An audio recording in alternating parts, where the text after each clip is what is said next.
অবশেষে আমি হাতে পেয়েছি জিএসএম অ্যান্টেনা, যেটা আমি জিপিফাই রাউটারের ব্যবহার করার জন্য অর্ডার করেছিলাম দারাজে।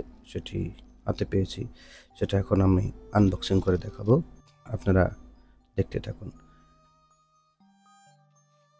আমি আজকে দেখব এই অ্যান্টেনা ব্যবহার করে কতটা স্পিড বুস্ট করতে পারি এবং আপনাদের মাঝে শেয়ার করব যে এই অ্যান্টেনাটি কতটুকু কাজে আসতে পারে আমাদের বাস্তব অভিজ্ঞতা। অ্যান্টেনার সাথে বেশ ভালো মানের কেবল ব্যবহার করা হয়েছে।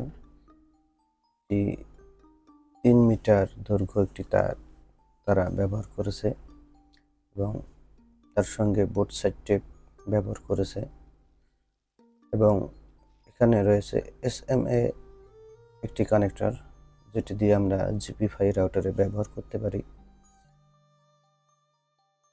অ্যান্টেনাটিতে ভালো মানের বোথ সাইড টেপ ব্যবহার করা হয়েছে, যার ফলে আমরা যখন আউটডোরে এটা ব্যবহার করব বা কোথাও লাগিয়ে দেব, এটা খুলে পড়ার সম্ভাবনা খুবই কম এবং নিশ্চিন্তে আমরা থাকতে পারি।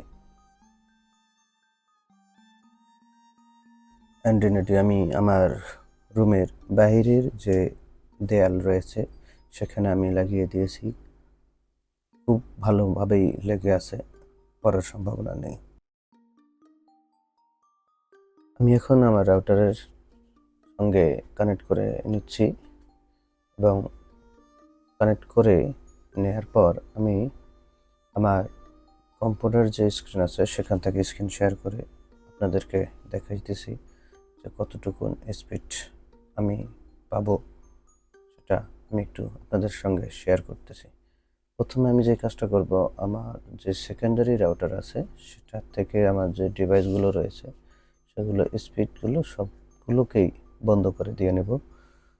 বন্ধ করার পর আমি আমার জিপিফাই রাউটারে অ্যাডমিন প্যানেলে ঢুকে এক্সটার্নাল অ্যান্টেনা সেট করে দিয়ে তারপর স্পিড টেস্ট দেব এবং কতটুকু স্পিড পাই আমরা দেখব। আমি এখন জিপিফাই রাউটারের সেটিং থেকে অ্যান্টেনা সেটিংস গিয়ে এক্সটার্নাল অ্যান্টেনা করে দেব। আজকে আমি ওকলা দিয়ে স্পিড টেস্ট দেব। প্রতিটা সেটিংসে নিয়ে স্পিড টেস্ট দেব একটি সার্ভার থেকেই 2টি করে। আমি স্পিড টেস্ট দিচ্ছি স্টম নেট আইএসপি সার্ভার থেকে এবং দেখি এটা থেকে এরকম স্পিড পাই। যেটা ভালো মানের একটি স্পিড পাওয়া যায় স্টম নেট আইএসপি থেকে। এটা আমার কাছাকাছি একটা সার্ভার। এখানে ডাউনলোড স্পিড পেয়েছি 21.39, আপলোড স্পিড 57.5। তো আমি আরেকটি টেস্ট দেব, দেখব সেখানে কত পাই। দ্বিতীয় টেস্টে আমি ভালো আশা করব ভালো স্পিড পাবো। হ্যাঁ, আমি তাই পেয়েছি 25.91 এবং আপলোড স্পিড পাচ্ছি 41.57। এখন আমি ইন্টারনাল অ্যান্টেনা দিয়ে 2টি টেস্ট দেব, দিয়ে দেখব ইন্টারনাল অ্যান্টেনার পারফরমেন্স কীরকম হয়। আমি আবারও স্পিড টেস্ট দিচ্ছি। টেস্টটা শেষ হয়ে গেলে দেখতেছি ইন্টারনাল অ্যান্টেনা খুবই ভালো স্পিড দিচ্ছে, 34.26 Mbps এবং আপলোড স্পিড 47 Mbps। এবং দ্বিতীয় নাম্বার যে স্পিড টেস্ট দেব ইন্টারনাল অ্যান্টেনা থেকে, এটা এবার দেখি কিরকম পারফরমেন্স করে। হ্যাঁ, এবার আবার কমে গেছে, এবার 20.21 পেয়েছি ডাউনলোড স্পিড এবং আপলোড স্পিড পেয়েছি 41 Mbps। ভালো বলতে পারতেছি না, খারাপ বলতে পারতেছি না, চলার মতো, চলনসই। এবার আমি দুটোকে সমন্বয় করে অর্থাৎ অটো মোডে দিয়ে স্পিড টেস্ট দিয়ে দেখবো আসলে কিরকম স্পিড পাই। এবার একটু স্পিড টেস্ট দিয়ে দেখি। হ্যাঁ, অটো মোডে যখন আমি দিয়েছি স্পিড টেস্টটা, আমি অবাক হয়ে গেলাম যে দুটির সমন্বয়ে এক্সটার্নাল এবং ইন্টারনাল অ্যান্টেনার দুটির সমন্বয়ে খুবই ভালো মানের স্পিড দিতে পারতেছে, খুবই ভালো। এরকম স্পিড দিলে খুবই ভালো।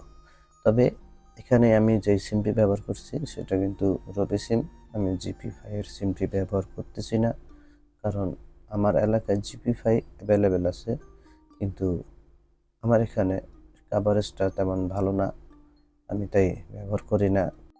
আপনাদের এলাকায় যদি জিপি5 অ্যাভেলেবেল না থাকে, আপনারা জিপি5 রাউটারটি নিয়ে রবি সিম অথবা এয়ারটেল সিম দিয়ে আনলিমিটেড প্যাকেজগুলো খুব ভালোভাবেই চালাতে পারেন। আমি আজকে এই নেটওয়ার্ক দিয়ে একটি গেম খেলার চেষ্টা করব এবং দেখব আসলে কীরকম নেটওয়ার্কের অবস্থা থাকে। আপনারা দেখতে থাকুন সেই gaming play.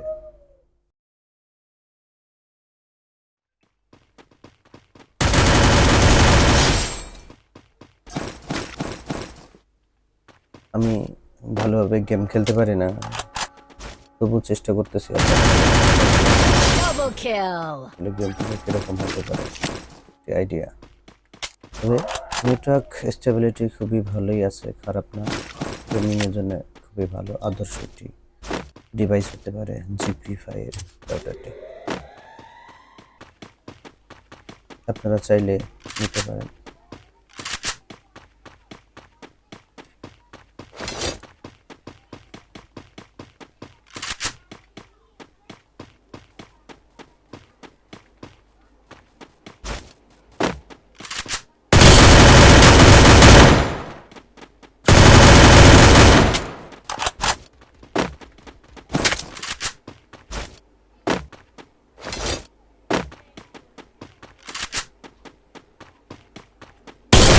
Triple kill!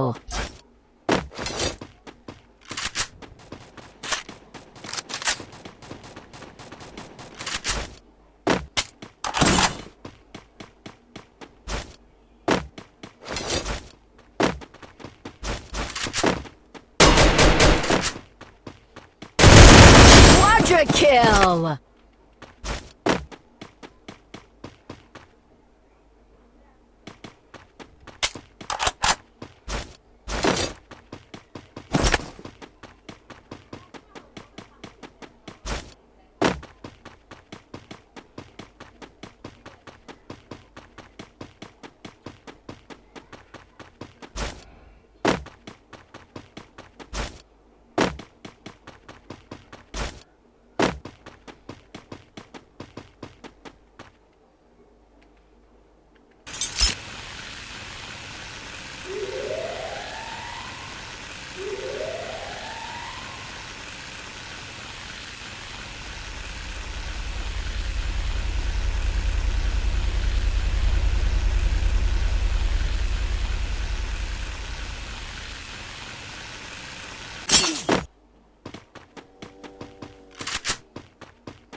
Dominating!